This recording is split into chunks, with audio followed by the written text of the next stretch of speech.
1. La estrategia de la distracción.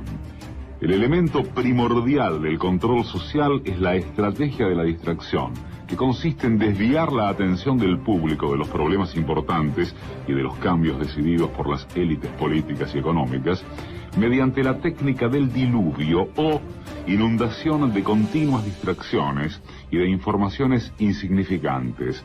La estrategia de la distracción es igualmente indispensable para impedir al público interesarse por los conocimientos esenciales en el área de la ciencia, la economía, la psicología, la neurobiología y la cibernética. Mantener la atención del público distraída, lejos de los verdaderos problemas sociales, cautivada por temas sin importancia real, mantener al público ocupado, sin ningún tiempo para pensar, de vuelta a la granja como los otros animales. El ídolo adolescente Justin Bieber ha indignado a miles de padres con sus opiniones sobre el aborto y las violaciones. En vísperas de los exámenes finales se ha disparado el alquiler de pinganillos. Hay perros abandonados, los hay también maltratados, pero hay también muchos perros de hoy en día que llevan una vida bastante regalada en los hogares. Si sus amos reciben cremas o masajes o van a la moda, pues ellos también. 2. Crear problemas y después ofrecer soluciones. Este método también es llamado problema-reacción-solución. Es decir, se crea un problema, una situación prevista para causar cierta reacción en el público, a fin de que éste sea el mandante de las medidas que se desea hacer aceptar.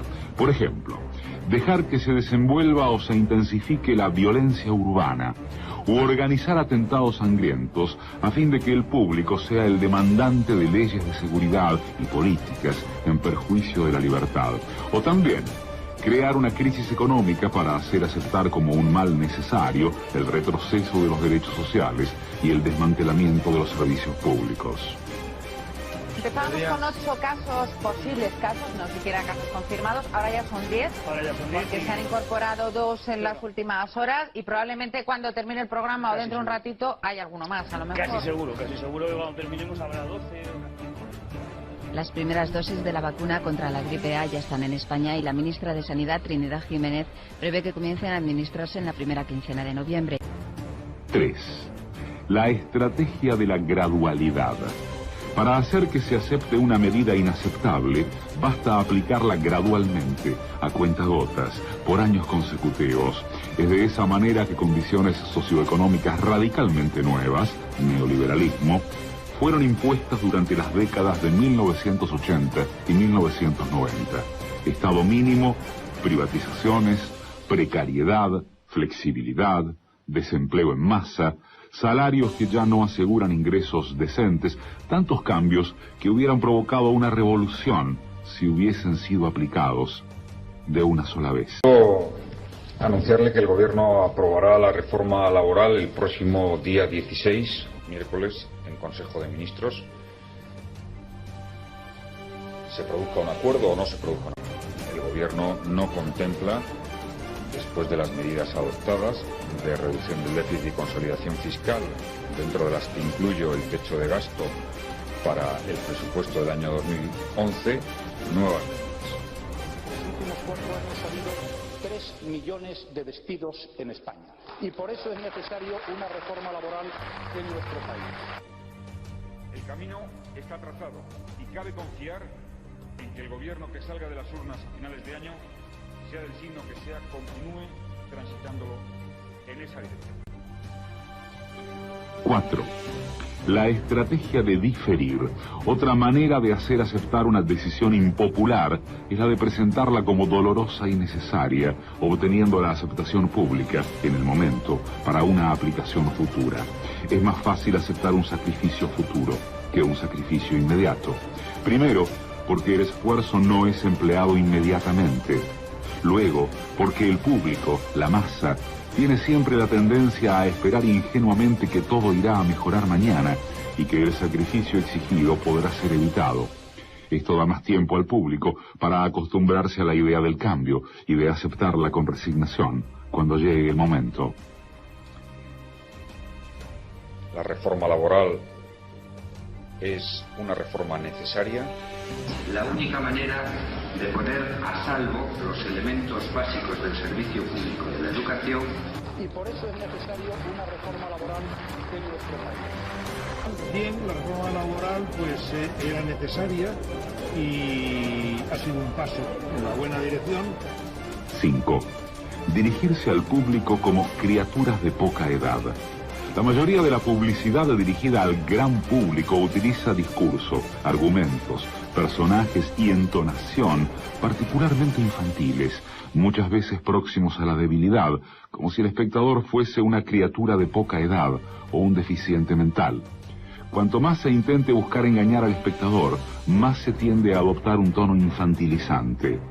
¿Por qué? Si uno se dirige a una persona como si ella tuviese la edad de 12 años o menos, entonces, en razón de la sugestionabilidad, ella, la persona, tenderá con cierta probabilidad a una respuesta o reacción también desprovista de un sentido crítico, como la de una persona de 12 años o menos de edad.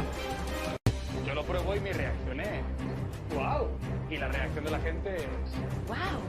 Sentirse hinchada es normal, ¿no? No, sentirse así no es normal. Lo normal es sentirse bien. 6.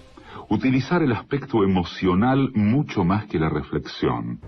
Hacer uso del aspecto emocional es una técnica clásica para causar un cortocircuito en el análisis racional y finalmente al sentido crítico de los individuos. Por otra parte, la utilización del registro emocional permite abrir la puerta de acceso al inconsciente para implantar o injertar ideas, deseos, miedos y temores, compulsiones o inducir comportamientos. Carmen, ¿tú tienes hijos? Sí, además tengo una nena de tu edad. Pues qué bien, así cuando seamos mayores ella podrá ser la cuidadora de mis hijos.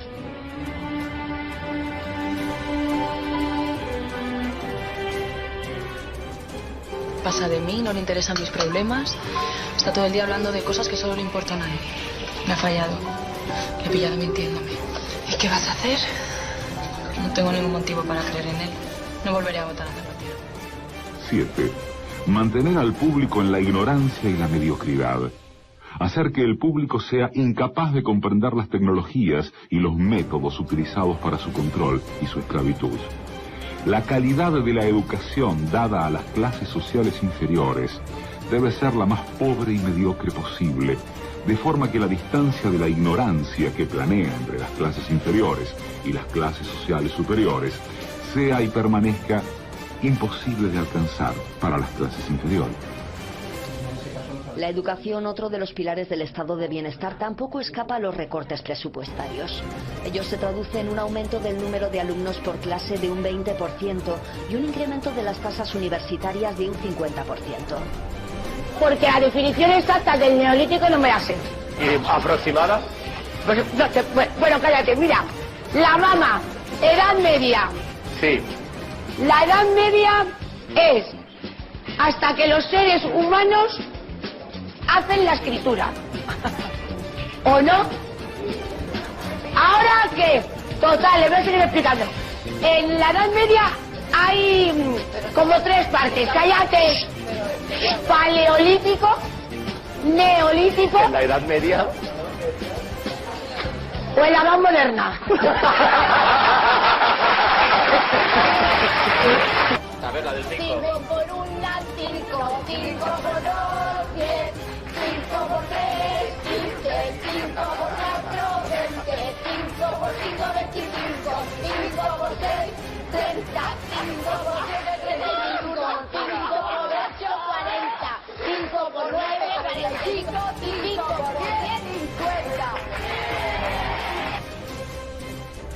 8. Estimular al público a ser complaciente con la mediocridad.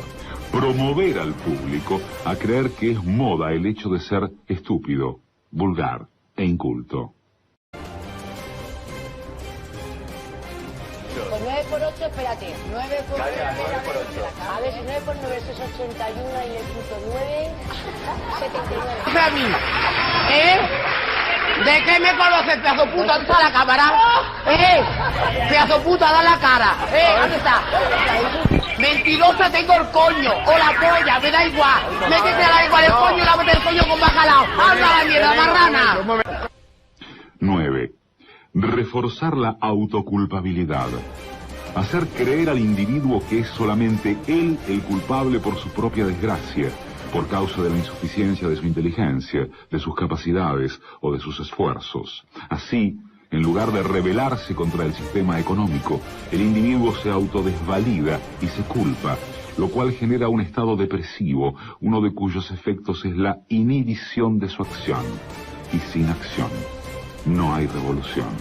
Y en La Razón. Hemos comprado a crédito segundas viviendas, televisiones de plasma, viajes al Caribe, y eso no es razonable. Pero este argumento no es nuevo en el PP. Parece que tienen fijación con los que compran plasmas. Segunda vez que salen a relucir en una semana.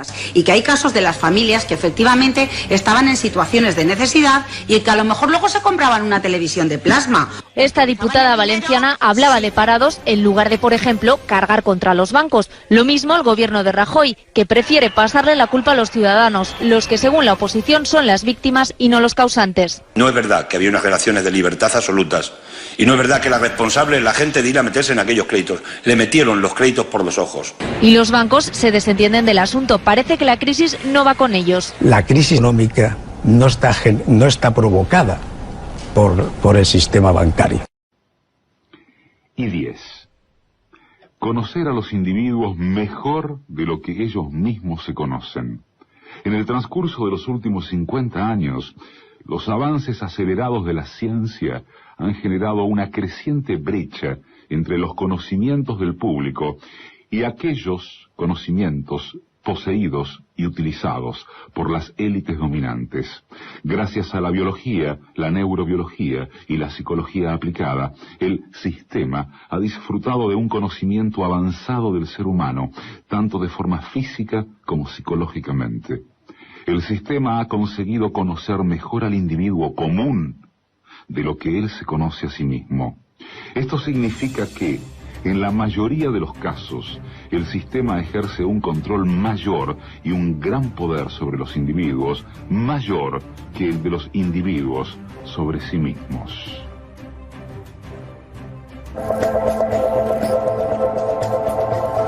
Los psicólogos y los científicos llevan mucho tiempo intentando medir las emociones, pero también los directores de marketing. Y la comprensión de aquello que nos mueve interiormente, lo que motiva nuestras elecciones, es lo que las compañías de neuromarketing nos están ofreciendo cada vez más. En este experimento vemos que la temperatura de la piel desciende gradualmente desde la marca 80 en el gráfico hasta cerca del 65. Observamos las ondas cerebrales y tenemos 64 sensores. Cada uno de los sensores monitoriza el cerebro 2000 veces por segundo. De modo que en un segundo obtenemos 128.000 puntos de referencia. Imagínese lo que obtenemos en 30 segundos, lo que obtenemos en un minuto. Miles de millones de puntos de referencia, ¿verdad? Con esto medimos 3 parámetros, solo 3 parámetros, con enorme precisión. Medimos sus ondas cerebrales en respuesta a un anuncio de 60 segundos. De ahí hemos tomado 3 componentes, que son atención, emoción y memoria. Y a partir de ahí podemos deducir una puntuación total de efectividad, que adjudicamos al anuncio que acabamos de ver.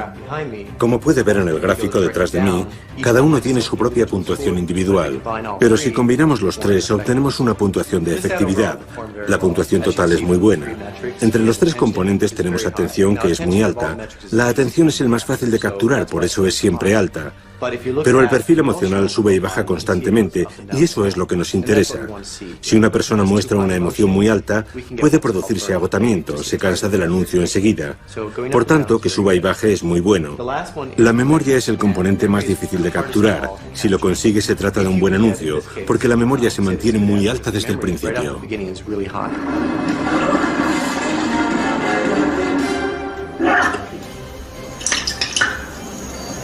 De pardo malo.